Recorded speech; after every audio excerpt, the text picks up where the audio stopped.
नमस्कार साथियों, कैसे हो आप सभी। आशा है आप तंदुरुस्त होंगे और स्वस्थ होंगे। इसी के साथ मेरा नाम है रजत कौशिक और आप देख रहे हैं हमारा यूट्यूब चैनल जीएसएन विद रजत कौशिक।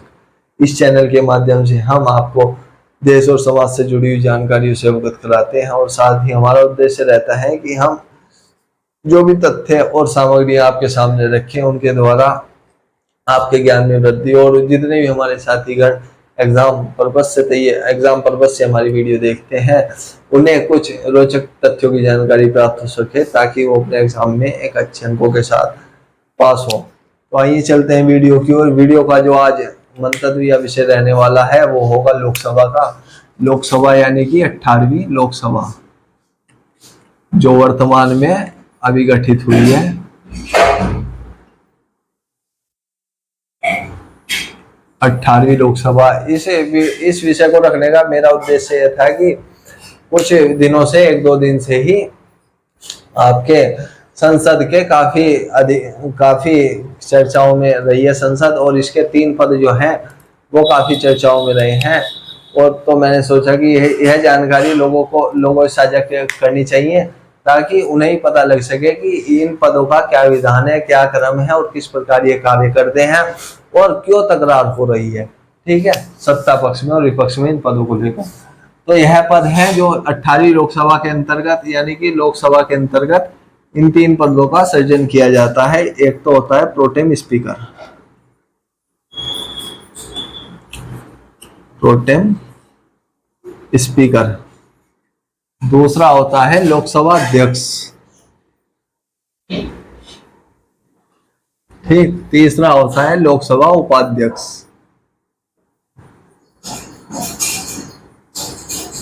ठीक, इन 2 पदों पर चलने से पहले मैं आपको प्रोटेम स्पीकर के बारे में थोड़ी सी जानकारी को दे दूं कि प्रोटेम स्पीकर होता है क्या। प्रोटेम स्पीकर कोई 2-1 दिन के लिए बनाए जाते हैं क्योंकि अध्यक्ष पद का जब तक चुनाव नहीं हो जाता, अध्यक्ष पद के पर किसी व्यक्ति का जब तक निर्वाचन नहीं हो जाता तो सदन की कार्यवाही प्रोटेम स्पीकर के द्वारा ही चालू की जाती है। इसके नाम में इसका अर्थ छिपा है, आपको बता दूं। यानी कि प्रोटेम का मतलब क्या होता है। प्रोटेम जो है वो एक लैटिन भाषा का शब्द है। ठीक, लैटिन भाषा।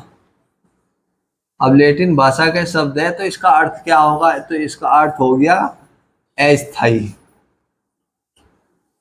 अस्थायी कह दो या फिर आप कह दो कुछ समय के लिए। कुछ समय के लिए आप प्रोटेम शब्द का इस्तेमाल कर सकते हैं। अस्थायी शब्द के लिए भी आप प्रोटेम शब्द का इस्तेमाल कर सकते हैं। यानी कि जो कुछ समय के लिए होगा, अस्थायी होगा, वो प्रोटेम है। तो प्रोटेम स्पीकर का मतलब जो भी सभा को संबोधित करता है उसे स्पीकर बोलते हैं। तो प्रोटेम स्पीकर यानी कुछ समय के लिए सभा को संबोधित करने वाला है। सामान्य अर्थों में मेरे अनुसार तो यही है। तो इस पद का सृजन कैसे हुआ, तो इस पद का कोई भी संविधान में वर्णन नहीं है, फिर भी इसे कानूनी रूप से अमली जामा पहनाने के लिए सरकार ने इसका निर्धारण कर रखा कि इसकी जो नियुक्ति होगी इस पद पर जिस भी व्यक्ति की, वो अनुच्छेद 95(1) के तहत इस पद पर नियुक्ति की जाएगी। ठीक, 95(1) के तहत। तो इस पद पर फिलहाल पे किसकी नियुक्ति की गई है, इस पद पर फिलहाल जो 18वीं लोकसभा में जिस व्यक्ति को निर्वाचित किया गया है वो उनका नाम है भर्तृहरि महताब।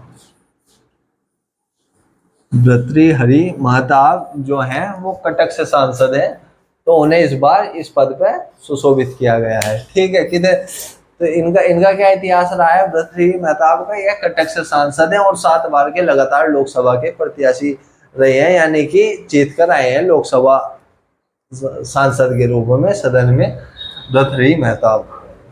और विपक्ष का क्या रोल है। विपक्ष चाहता है इस पद पर कि के सुरेश एक नाम है सांसद, वो वरिष्ठता क्रम में इनसे ऊपर स्थान रखते हैं और इस पद पर रहने वाले का इतिहास भी ऐसा रहा है कि इस पद पर उसे ही बिठाया जाता है जो वरिष्ठता क्रम में, संसद सदस्य में वरिष्ठता क्रम में सबसे ऊपर हो। तो इस बार भर्तृहरि महताब को इसलिए चुना गया क्योंकि ये लगातार 7 बार इस पद पर रह चुके हैं, तो इन्हें यह सम्मान मिला। तो यह तो थी प्रोटेम स्पीकर की कहानी। अब चलते हैं अध्यक्ष की। अध्यक्ष का जो पद है और उपाध्यक्ष का पद, यह संविधान में उल्लेखित है और इनकी जो नियुक्ति की जाती है, इनकी दोनों पदों की नियुक्ति की जाती है अनुच्छेद 93 के अनुसार,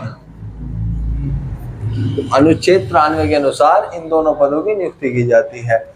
आपको बता दूं, अतीत में अगर जो हम चले, अब से जब ब्रिटिश गवर्नमेंट का राज था तो वर्ष था 1921। 1921 में इन दो पदों का सृजन किया गया था, अध्यक्ष का और उपाध्यक्ष का। और किस बेस पे किया गया था? किया गया था 1919 के भारत सरकार अधिनियम, जिसे कहा जाता है मॉन्टेग्यू चेम्सफोर्ड सुधार, उसकी अनुशंसा पे 1921 में अध्यक्ष का और उपाध्यक्ष का पद सृजित किया गया था। और उस दौरान इनका जो नाम था वो अध्यक्ष और उपाध्यक्ष नहीं था। अध्यक्ष को तो कहा जाता था प्रेसिडेंट और उपाध्यक्ष को कहा जाता था आपका डिप्टी प्रेसिडेंट। और फिर आगे चल के जो भारत सरकार अधिनियम आया, कौन सा? भारत सरकार अधिनियम 1935, उसमें डिसाइड किया गया कि अध्यक्ष को तो अब क्या वो प्रेसिडेंट को तो क्या नाम चेंज करके क्या कर दिया जाएगा? अध्यक्ष। और आपका डिप्टी प्रेसिडेंट को नाम चेंज करके कर दिया जाएगा उपाध्यक्ष। तो यह हुआ था 1935 में। और जब 1952 आया, जब जनरल इलेक्शन हुए भारत के अंदर 1952 में, तो अध्यक्ष पद पे कौन बैठे? आपके जीवी मावलंकर, ठीक। और उपाध्यक्ष पद पे कौन बैठे?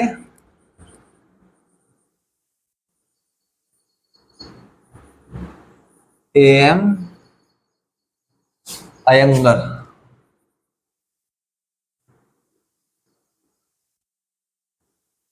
एएम अयंगर। जीवी मावलंकर की जो नाम है वो आपको पता ही होगा, गणेश वासुदेव मावलंकर।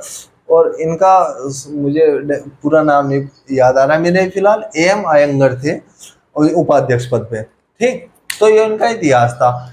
तो वर्तमान में क्या स्थिति बनी? वर्तमान में इस पद के जो स्थिति है, 17वीं लोकसभा में उपाध्यक्ष का पद नहीं था। जो इससे पिछली लोकसभा थी उसमें उपाध्यक्ष का पद नहीं था।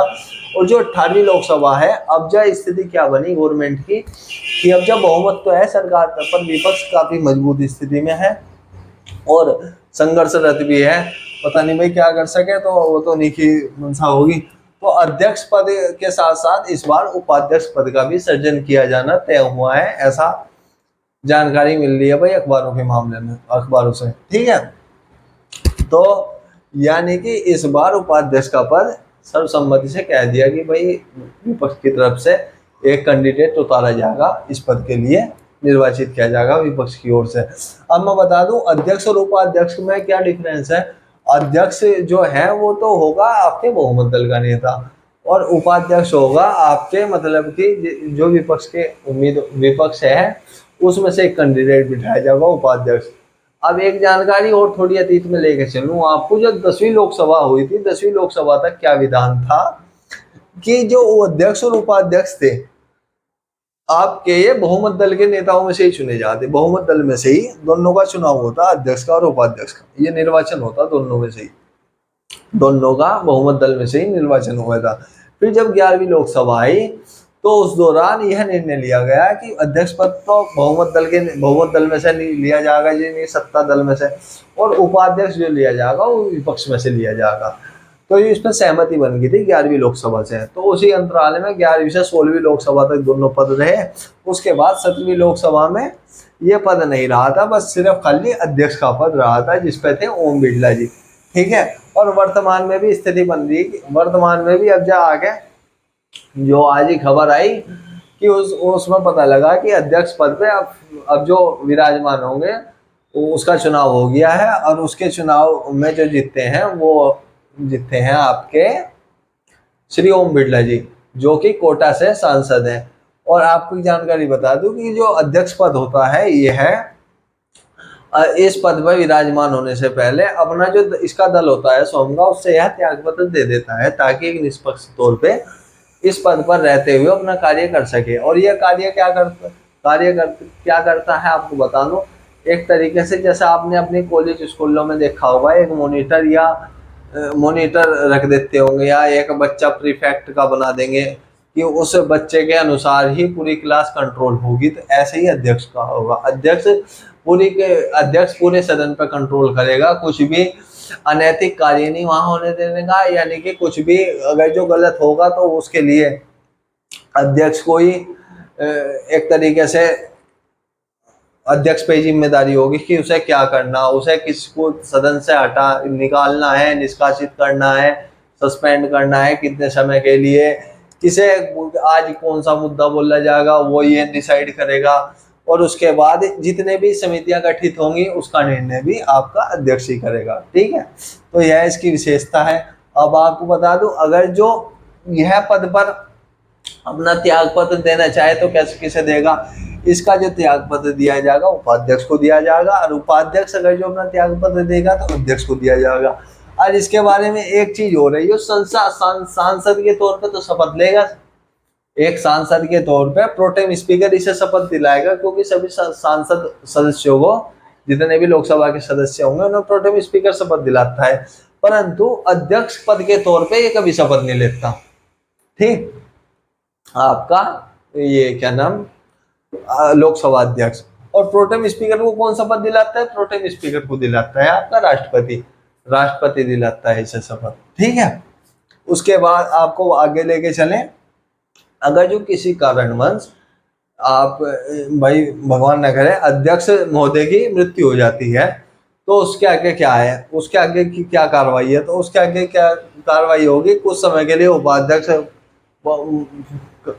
इस सदन की कार्रवाई करेगा, उसके उपरांत ही फिर से एक चुनाव कराया जाएगा ताकि इसी कैंडिडेट में से एक व्यक्ति का निर्धारण किया जा सके जो अध्यक्ष पद के लिए उत्तरदायी कार्य निभा सके। ठीक है, फिर चुनाव होगा, फिर अध्यक्ष की कुर्सी पर बैठेगा, और जिसकी मृत्यु हुई है उसके परिवार को पेंशन बंध जाती है। अगर जो पद रहते हुए, इस अध्यक्ष पद पर रहते हुए किसी व्यक्ति की मृत्यु हो जाती है तो उसके परिवारजनों के लिए पेंशन होगी, बच्चों के लिए और आपके पत्नी के लिए। ठीक, तो ये थी अध्यक्ष की जानकारी। अब बात करते हैं उपाध्यक्ष की।